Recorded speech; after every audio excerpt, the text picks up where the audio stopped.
Welcome to Words From Blerds, where we review and discuss movies, TV, and whatever else we feel like. This video is part of our Blerd Blurb series, where we do short little non-spoiler reviews of movies that recently came out.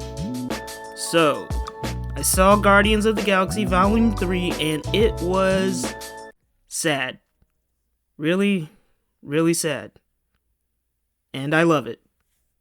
First, I want to talk about my movie-going experience.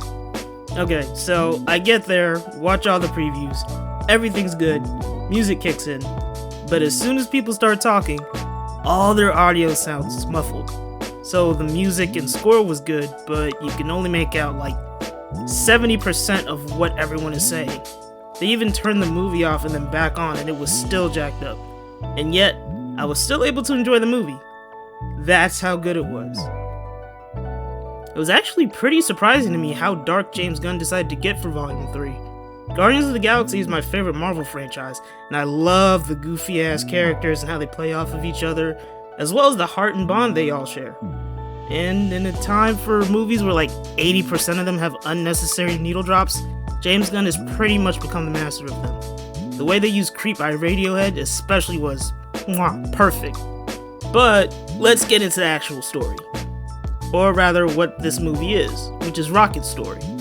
Rocket gets attacked by Adam Warlock and is on death's door, so the rest of the Guardians have to travel across the galaxy and confront Rocket's origins to save his life. Now, I see what you did there, James Gunn. You ain't slick. I like that the stakes are smaller than the usual Marvel movies. This time, the Guardians aren't trying to save the universe or a planet. They just want to save their best friend, and I think that really fits who the Guardians are at this point. This group of a-holes has really grown up. They're even basically the caretakers of nowhere now, so it's interesting to see them in this new role. The villain of the movie is the High Evolutionary, played by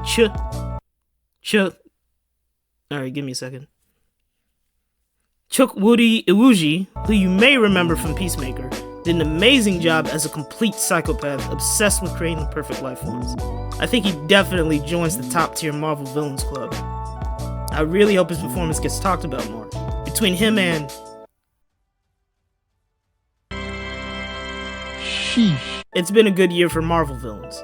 I think my favorite character in this movie, surprisingly enough, is Nebula. It's been really cool to see her character arc and her transition from heartless killer, who was made that way by her father, to someone actually scared that Rocket might die.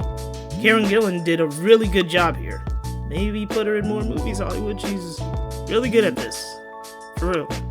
The fight scenes are probably the best I've ever seen in a Marvel movie.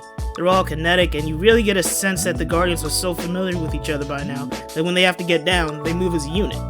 As far as stuff I didn't like, for a movie that is very clearly meant to be about Rocket, we don't get too much of Rocket in the present day.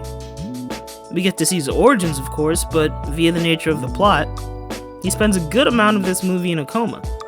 I get why, obviously, I just wish we got to see more of him, considering this might be the last time we see him in a full movie. Also, maybe more Groot too. He's supposed to be Rocket's best friend / kinda son, but I feel like he was barely in this movie. I don't think we ever really get a moment where he processes that he might lose his best friend dad. There's also someone who fans have been anticipating that didn't really make much of an impact. And you can probably tell who that is from the fact that I've only said his name once during this review. Adam Warlock. He's mostly a plot device here. Will Poulter did a solid job with what he was given, but again, I just kinda wish we got more time to develop him as an actual character instead of an all-powerful dumb joke machine. The only other Adam Warlock I'm familiar with is the one from the video game, so it was interesting seeing him have a different personality than I'm used to. But from what I understand, that isn't too far off from the comics. Overall, I love this movie. Can't recommend it enough. I don't know if I'll dock at some points later, but if this is truly the swan song for the Guardians, I'm fine with it. Couldn't ask for a better ending for the best trilogy in the MCU. If you haven't seen it, definitely go check it out. I'm giving it a 5 out of 5. This is a certified hood classic.